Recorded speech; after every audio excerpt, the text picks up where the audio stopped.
Sometimes I am asked where the miracle question in brief coaching comes from. Actually, it comes from, and no one knows for sure.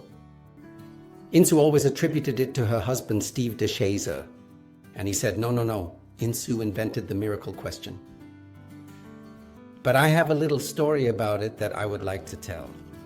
It's about Insu, who had a client. She came to her at retirement age to discuss with her the situation that had recently arisen with her husband, because her husband had also recently retired.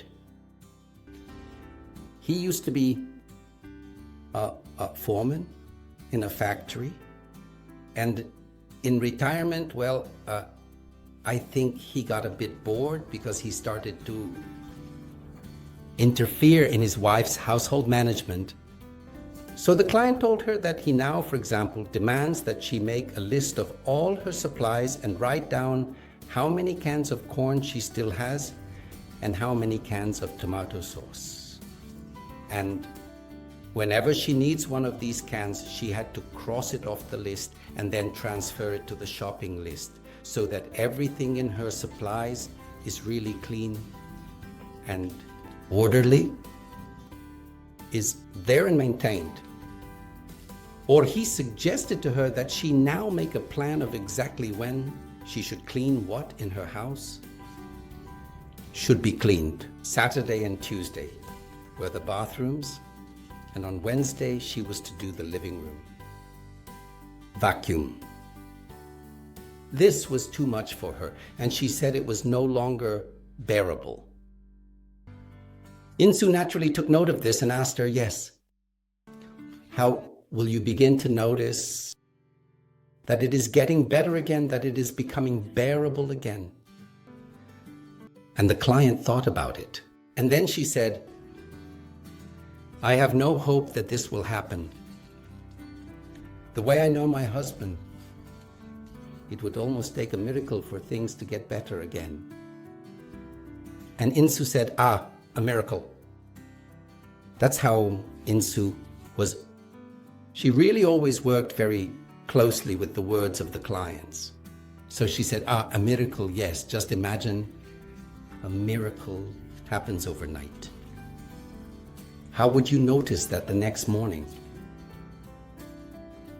And the woman thought for a moment and then said, I would wake up in the morning and my husband would be lying dead next to me in bed. Yes, what would you do if you received such an answer? For Insu, it was not a question. She said, okay, let's assume your husband is really dead in bed. What would that enable you to do? And the woman blossomed afterwards and said, I would then buy myself a camper van, a big one, and I would drive through half of America with it to my younger son. He lives on the other side on the East Coast, is married and has 2 children. And I would then drive the camper onto their parking lot.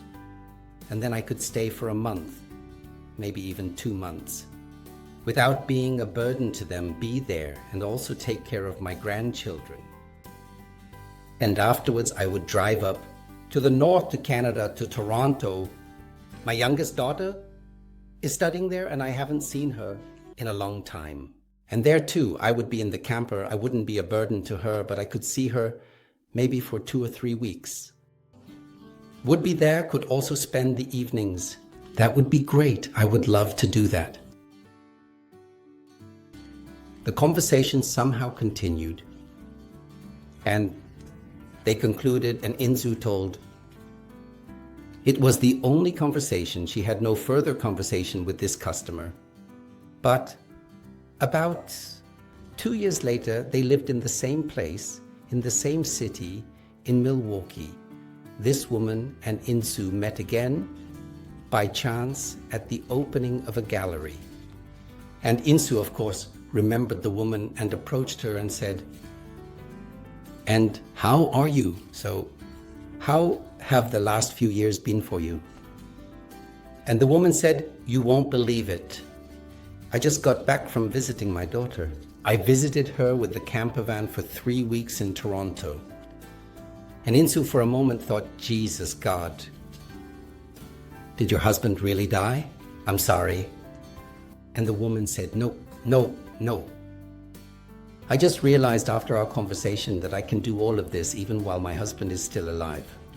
And I bought myself this van. He wasn't too happy about it, but then he also thought, at least he could organize the household the way he wants. And she had really been with her son and also with her daughter for over half a year now. Yes, that's how miracle questions can really trigger small miracles.